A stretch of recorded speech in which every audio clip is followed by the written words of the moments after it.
يا عبد نصار يا عامل يا حاج دويل، تعال نتمشى في الهواء على البحر. نقدر نتمشى يقول من الصبح لما تعبت يا اخي. يا اخي حتى الفرح يا اخي اللي جايبه لي ديتي في الغردقه يا اخي جاتوهات. ما انا قلت لك قبل ما ناجي من البلد، قلت لك الفرح ده معمول في فندق في الغردقه ما فيهوش اكل. دي ناس هاي لاي مش زي عندنا، ما عندهمش فاصوليا وملوخيه ناشفه دول ولا كمونيه، دول عندهم جاتوهات.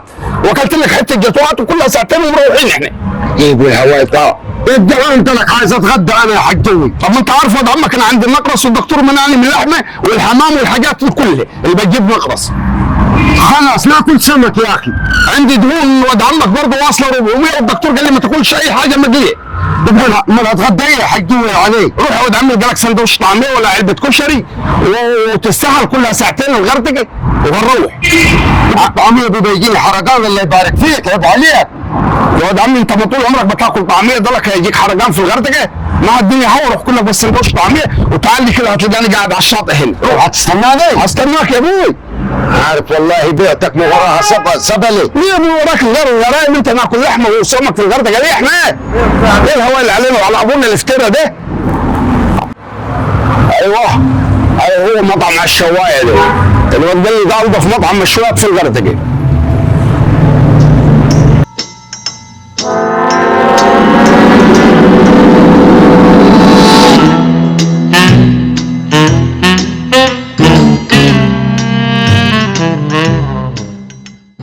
تخيل مطعم على الشوايه، امال انا وداني اكل طعميه وكشري وهو جا مطعم على الشوايه.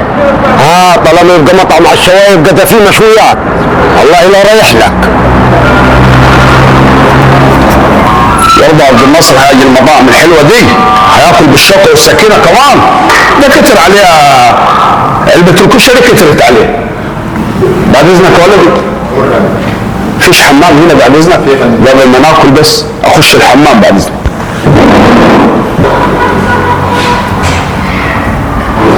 هذا يا رجل يا باطل يا اخي، وكلت لي طعميه وكشري وانت جاي مطعم على الشوايه هناك تاكل سمان وحمام ولحم.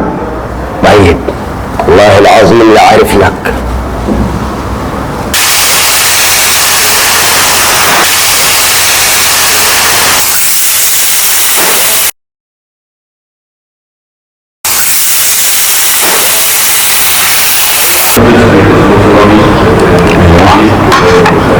بسم الله الرحمن الرحيم.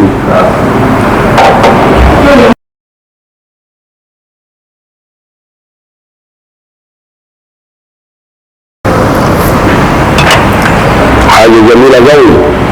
اخو كشري قال يا رب يتوب في الغردقة ولا يتمسك على ما اتغدى.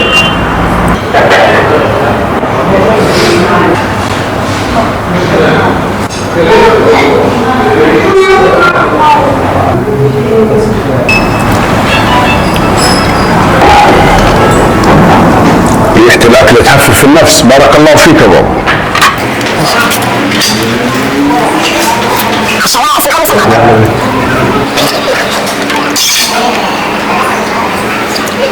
يا سلام، حتة موزة ترد الدماغ.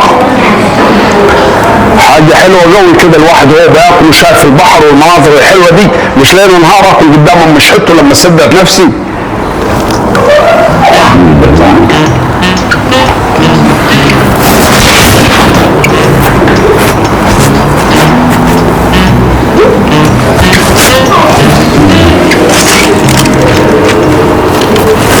العامل حيث ايه جابك هنا؟ اللي قاعد هنا ما انت سايبني اكل طعميه وكشري وجاي هنا في الشوايه يا اخوي. ما شاء الله في الاكل الحلو ده. طب هو عمي ده صاحب المطعم قال لي اتفضل يا حاج انا قريب ابوه. انت قريب ابوه؟ والله قريبه خالص في الغردقه هنا يا راجل يا بارد يا اللي ما عندك دم. ده شامم ريحه الاكل الحلو ده من اول الشارع. ابوك هتكل ابوك هتكل والله ياخدها معاك دي، وانا كده مش راجع تاني معاك. يا واد عمي ما تفضحنيش، هي في الغردقه افضحها. افضحك يا ابوي بالشوايه دي بتاعتنا بتاعت المطعم. اقعد اللي زي العسل ده يا اخي. ما تفضحنيش في اجانب بعد يا واد عمي. يا ابوي وانا ما الاجانب انت كمان موز. يا اخوي يا واد عمي عيب عليك، ما تفضحنيش قدام الاجانب. خد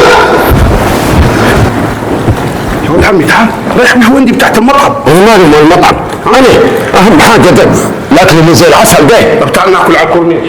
ليش؟ اطلع. مطعم عالشواية هو أصل الحكاية.